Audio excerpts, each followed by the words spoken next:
शेख उल अजीज तो एक मोहल्ले में उतने पागल कुत्ते नहीं है कि जिनको कमेटी वाले मार देते हैं, उतने शेख उल अजीज पाकिस्तान में घूमते फिर रहे हैं।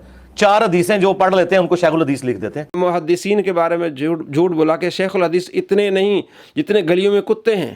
ला हौल वला कुव्वत इल्ला बिल्लाह। मैं दावे से कहता हूँ कि फैसलाबाद इतना बड़ा शहर है और पूरा ज़िला है, पूरे ज़िले में 10 से 12 मुहद्दिसीन है बस, शेख उल हदीस है। तो ये इसका अखलाक है। आप आज आपको दिखा रहे हैं कि इसका अखलाक क्या है। जो इसको सुनने वाले वो गौर करें कि इसको सुनने से पहले हमारे अखलाक क्या था, हमारा किरदार क्या था, और इसको सुनने के बाद हमारा किरदार कैसे बदला। और कई जो शागिर्द हैं वो जब अपना मुहासबा करते हैं तो उनको बात समझ आ जाती है कि हाँ बात तो बिल्कुल ठीक है। एक इंजीनियर थे मोहम्मद अरशद साहब, तो जब हम वीडियोस बनाते थे वो हमारे ख़िलाफ़ बात करते थे। तो एक रात को उनका मैसेज आया और उन्होंने मिर्ज़ा के ख़िलाफ़ वीडियो बनाई। तो मैं हैरान हुआ, मैंने मैसेज किया कि इंजीनियर साहब आपको क्या हो गया है, आप तो हमारे ख़िलाफ़ कमेंट्स करते थे मिर्ज़ा के हक़ में। उसने कहा जी मैं जब इसके करीब होता गया, और पुरानी वीडियो आप देख लें 3 साल पहले की वीडियोस, जिसमें वो इसकी मजलिस में शामिल होता है, बल्कि इससे सवालात करता है इंजीनियर मोहम्मद अरशद। आप लिखेंगे ना यूट्यूब पे इंजीनियर मोहम्मद अरशद, तो वो इससे सवालात करता है, इतना करीब है। तो वो ख़ुद इंजीनियर मोहम्मद अरशद कहने लगा कि जब मैं इसके करीब गया तो मेरे अंदर चेंजिंग आती गई, तब्दीली आती गई। तो मैं हैरान हुआ कि तब्दीली कैसी हो। तब्दीली क्या कि मैं सहाबा से बुग़्ज़ रखने लग गया। मेरे दिल में सहाबा का बुग़्ज़ आया, अदब एहतराम नहीं बल्कि बुग़्ज़ आया। तो मैं हैरान हुआ, तो मैंने अपना मुहासबा किया। मैं सोचने लग गया कि यार ये क्या हो रहा है। तो मैं इस नतीजे पर पहुंचा कि ये इंजीनियर मोहम्मद अली मिर्ज़ा की वजह से है कि मैं इसके करीब गया हूं, मैंने इसकी बातें सुनी हैं। तो इस वजह से अब मेरे दिल में जो मोहब्बत, प्यार, शफ़क़त थी, सहाबा की अक़ीदत थी, वो ख़त्म हो रही है। तो मैंने अल्लाह से तबारक व तआला से तौबा कर कि अल्लाह मैं माफ़ी मांगता हूँ, मुझे बख्श दे, मैं इसके करीब नहीं जाऊँगा। और बल्कि उसने उसके बाद इसके ख़िलाफ़ वीडियोस बनानी शुरू कर दी, और दिफ़ाए सहाबा में उसकी काफ़ी सारी वीडियोस आई हुई हैं। तो बताने का मकसद ये है कि हमें इससे कोई दुश्मनी नहीं है, हम आपको सिर्फ ये बता रहे हैं कि बद अखलाक से बचिए। अखलाक वालों से और सच्चों से आप अगर नाता जोड़ेंगे, उनसे आपकी सोबत होगी, तो आप पर असर पड़ेगा, आपकी शख्सियत पर असर पड़ेगा।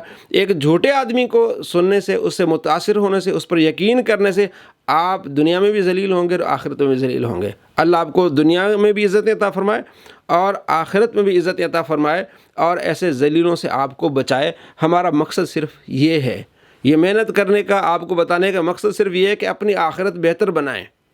बद अखलाक आदमी दुनिया बर्बाद कर देता है, आखिरत बर्बाद कर देता है। मैं उसकी एक मिसाल आपको देता हूँ। इसने ये सिखाया है लोगों को, अपने मानने वालों को ये सिखाया है कि नबी सल्लल्लाहु ताला अलैहि वसल्लम, नबी अलैहिस्सलाम के बारे में, कि अगर तुम किसी को 1 अरब भी दे दो और उसे कहो कि नबी सल्लल्लाहु ताला अलैहि वसल्लम को गाली दे, तो गाली नहीं देगा।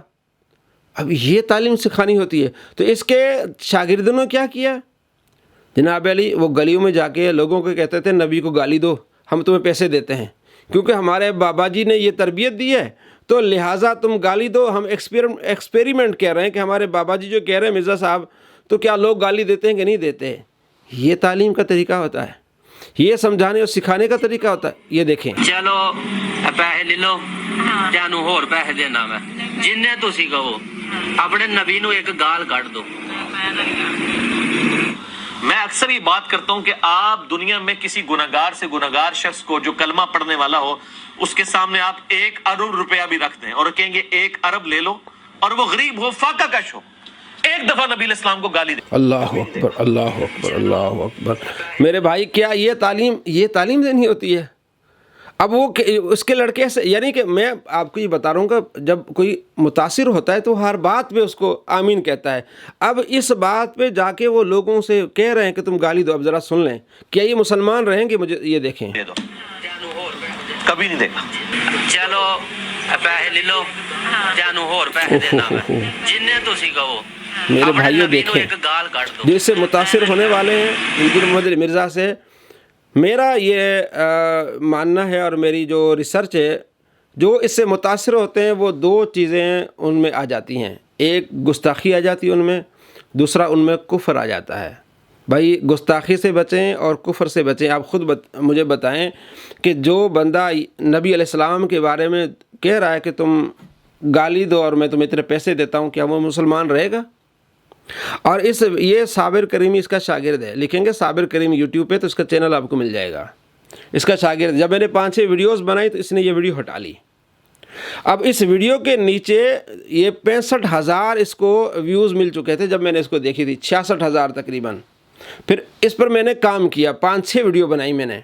اچھا اس 66,000 ویوز تھے، اس کے نیچے کئی کمنٹس تھے، اور جتنے کمنٹس تھے سارے مرزا جی کے فالوورز تھے، جو یہ کہتا کہ میرے اسٹوڈنٹ ہیں، اور کسی نے برا بھلا نہیں کہا اس کو۔ سارے اس کے جتنے بھی چینلز ہیں نا، اونلی مسلم فلاں فلاں، سب نے اس لڑکے کو اپریشیٹ کیا، مبارکباد دی کہ تم نے بہت اچھا کام کیا ہے۔ مجھے آپ یہ بتائیں، دل پہ ہاتھ رکھ کے یہ بتائیں کہ وہ مسلمان ہوگا جو نبی صلی اللہ تعالیٰ علیہ وآلہ وسلم کی گستاخی کرے اور کہے کہ جناب نبی علیہ السلام کو گالی دو، اور وہ کیا مسلمان ہوں گے جو اس کو اپریشیٹ کر رہے ہیں، اس کو کہہ رہے ہیں تم بہت اچھا کر رہے ہو؟ بھئی اپنا ایمان بچائیں۔ تو میں کہتا ہوں اس کو سننے والا ایمان سے خارج ہو جاتا ہے، بالکل خارج۔ کیونکہ اب بتائیں مجھے، یہ لڑکا رہا کہ ایمان والا کہ نہیں رہا؟